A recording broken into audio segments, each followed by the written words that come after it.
이번 주 가장 큰 관심은 뭐니 해도 의료 대란 위기였습니다.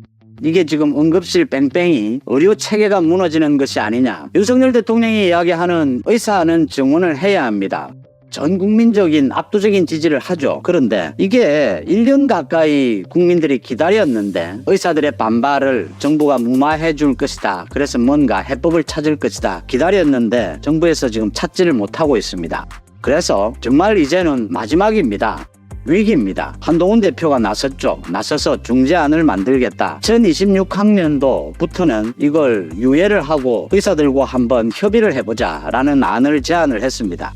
그런데 정부에서 불을 했고 한동훈이 이재명과 만나서 추석 연휴에는 굉장히 위기다. 철저히 대비를 해야 된다라는 합의안을 발표도 했고 여러 가지 대책을 마련 중입니다. 가장 중요한 것은 어제입니다. 어제 윤석열 대통령의 확실한 지지입니다. 한동훈 대표를 지지하는 것입니다. 힘을 실어준 것입니다.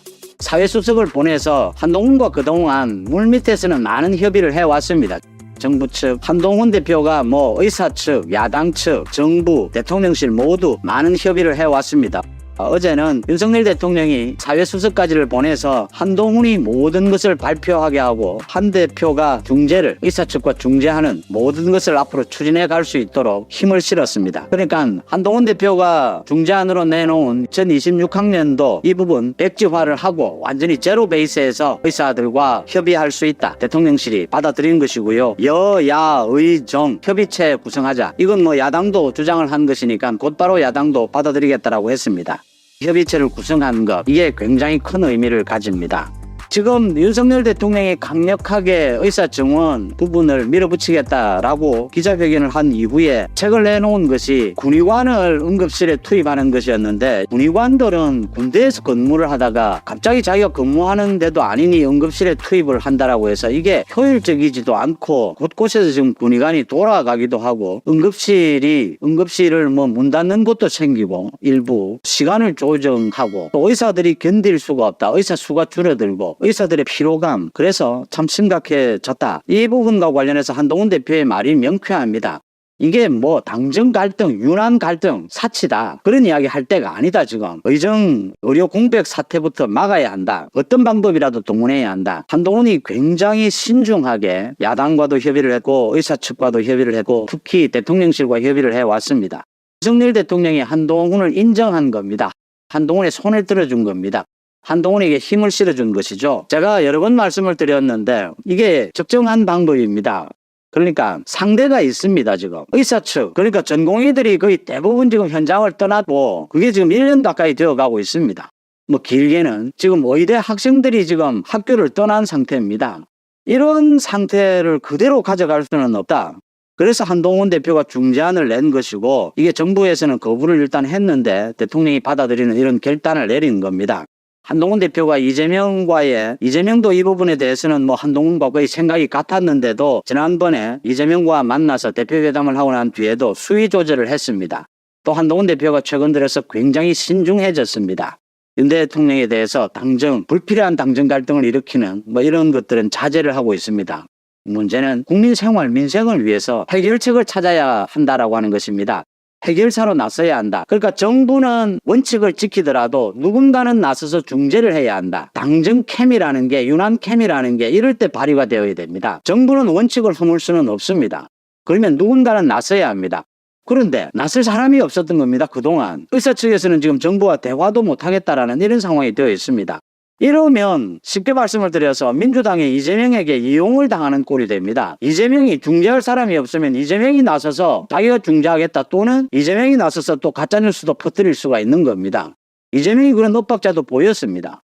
장차관을 잘라라든지 책임을 지고 사과하라 그러면서도 이재명이 협의체 구성에는 참여하지 않을 수가 없는 것이 워낙 국민들의 여론, 국민들의 건강과 직결되는 상황이기 때문입니다. 그러니까 중요한 것이 윤석열 대통령이 이런 결단을 내리고 한동훈에게 힘을 실어주면서 한동훈이 이걸 중재할 수 있는, 이재명도 제압을 하고 정부 쪽도 협상을 해가면서 의사 측과도 협상할 수 있는 여지가, 힘이 생겼다라고 하는 겁니다. 지금 의사들이 내년부터 이걸 좀 건드리자, 내년 것도 조정을 하자라고 하는데 그 부분도 좀 열어놓고 일부는 지금 정원은 조정할 수가 없습니다. 요강이 다 발표가 됐습니다. 이제 2달 남았는데 이걸 건드릴 수는 없습니다. 다른 부분은 또 혹시 그러니까 지방의대 같은 경우에 이게 지금 내년에 교육이 가능할 것이냐, 교육기기 부분을 지원하는 것, 뭐 이런 것들은 협의할 수 있을 겁니다. 그런데 후내년 거는 충분히 제로 베이스에서 논의할 수가 있다. 한동훈에게 힘이 생겼다라는 것이고요. 지금 뭐 윤 대통령, 국민의힘, 한동훈 지지율이 모두 빠지고 있습니다. 지지율이 빠지는 제 가장 큰 이유가 지금 이 의료 공백 이 문제입니다. 의료 대란 위기입니다. 이 부분을 해결할 수밖에 없다. 한동훈에게 힘이 실렸다. 당정 간의 역할 분담이 잘 됐다라고 하는 것이고요. 이렇게 여야 의정 협의체 야당을 끌어들이면 야당도 좀 도움이 될 수도 있을 테고 협상하는데 의사 측과 또 야당이 민주당이 가짜뉴스를 퍼뜨리고 발목을 잡는 일만은 막을 수 있다라는 점입니다. 한동훈 대표가 적극적으로 나서서 윤 대통령의 결단에 따라서 힘도 실린 만큼 의사 측을 불러내야 합니다. 협상장에 일단 불러내야 국민들이 안심을 할 수가 있고 응급체계도 좀 정리가 될 수 있다라고 하는 것입니다. 해결이 될 수 있겠구나라는 기대감을 주는 것만으로도 분위기는 완전히 달라질 수가 있다. 그래서 의료 공백 사태가 불필요하게 더 확산되는 것만이라도 일단은 막을 수 있다. 그리고 많은 대책을 세울 수 있다. 그런 여유를 좀 가졌다라고 하는 부분입니다. 중요한 것은 제가 보기에는 총선 때부터 시작해서 윤한 케미 이야기를 많이 합니다. 당정 간의 케미, 대통령과 여당 대표의 케미. 제가 보기에는 총선 이후에 가장 제대로 된 성공적인 윤한 케미가 아니냐. 이런 부분이 앞으로도 계속 이제 이어져 가야 된다. 이 하나로 대통령실이 이렇게 나서면서 한동훈에게 힘을 실어주면서 당내의 소위 일부 친윤들의 목소리도 잦아들었습니다. 이제는 뭐 한동훈 리더십에 누가 시비를 걸 수 없습니다. 한동훈이 하는 정치가 맞으니까요. 중재안이 맞았으니까요. 윤 대통령이 거기에 맞다라고 하고 힘을 실어줬으니까요. 앞으로 이렇게 계속 윤한 케미가 이어져 가야 한다. 개인적으로 또 당정관계라는 게 이 권력관계라는 게 갈등이 없을 수는 없습니다. 문제는 가장 중요한 것은 국민 민생을 위해서 어느 쪽이 오르냐입니다. 오른쪽으로 가야 합니다. 그래야 지지율이 올라갑니다. 지지율이 무너지면 무슨 지금 뭐 당정 갈등이라든지 뭐 레임덕이라든지 아무 의미가 없습니다. 지지율이 무너지면 뭐 레임덕입니다. 바로 일을 할 수가 없습니다. 대통령도 일을 할 수가 없고 집권 여당 대표도 의미가 없습니다. 20% 지지율이 무너지는 위기에 와 있습니다. 이래서는 답이 나오질 않습니다. 그래도 막판에 이렇게 윤한 케미가 되살아났다라는 게 반가운 대목입니다. 부분이 앞으로 잘 되어 가야 한다. 불필요하게 이간질을 하고 윤한 케미에 대해서 비난을 하는 국민들을 위해서 합리적으로 옳은 길을 가는 것입니다. 옳은 길을 가는데 윤한 케미가 되지 않는다면 그건 윤한 케미를 깨는 쪽에 문제가 있는 겁니다. 그건 뭐 같이 망하는 길입니다. 그 길로는 윤 대통령이나 한동훈 대표 다 가지 않을 것이다 라는 믿음을 심었다라는 게 중요합니다. 그 다음 서울시 교육감입니다. 조희연 서울시 교육감, 이제 조희연이 유죄 판결을 받아서 전교조 그 교사를 불법 채용한 부분입니다. 그래서 조희연이 날아갔는데 또 서울시 교육감에 좌파, 진보 좌파 쪽에서는 광노현이 출마를 선언을 했습니다. 광노현은 2010년에 교육감 선거에서 다른 후보를 매수를 했습니다. 돈을 주고 1억, 2억 이렇게 돈을 주고 다른 후보를 매수해서 그게 들통이 나서 선거법 위반으로 1년 징역형을 받았고 징역을 살았습니다. 그리고 선거 비용입니다. 35억을 국고로부터 보전을 받았습니다. 이게 100만 원 이상의 벌금형이 나오면 무효형입니다. 당선 무효형. 100만 원 이상입니다. 선거법에. 이재명 때문에 잘 알지 않습니까? 100만 원 이상, 이건 뭐 100만 원이 아니라 징역형이었습니다. 그래서 35억 3,700만 원입니다. 이걸 광노현이 토해내야 합니다. 반납을 해야 합니다. 국가에. 그런데 지금 10년이 훌쩍 넘도록 거의 반납을 하지 않고 30억 원이 넘게 지금 남아 있습니다. 반납을 하지 않고 지금 버티고 있습니다. 자기 재산을 빼돌리는 것이 아니냐. 반납을 하지 않는다. 반납을 뭐 하기 위해서 노력을 했는데 워낙 금액이 커서 반납을 못했다 지금 광노현은 이러고 있습니다. 선거법에 위반하면 5년 동안 출마할 수가 없습니다. 5년이 지나서 또 출마하겠답니다. 이게 말이 되느냐라는 겁니다. 선거법을 위반하고 출마 금지 기간을 지나서 또 출마를 하는데 그때 국가로부터 보전을 받은 이 선거 비용을 대부분 30억 넘게 이렇게 먹튀입니다. 먹튀. 반납도 하지 않고 그대로 출마하겠다라고 합니다.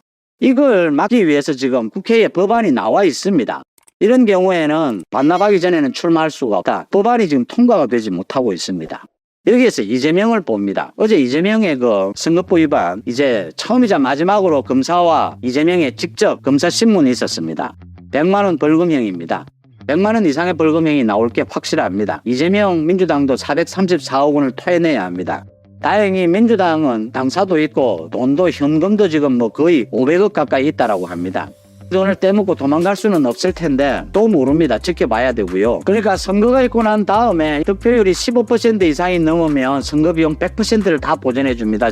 지금 국고에서 10에서 15%까지는 50%를 보전해 줍니다.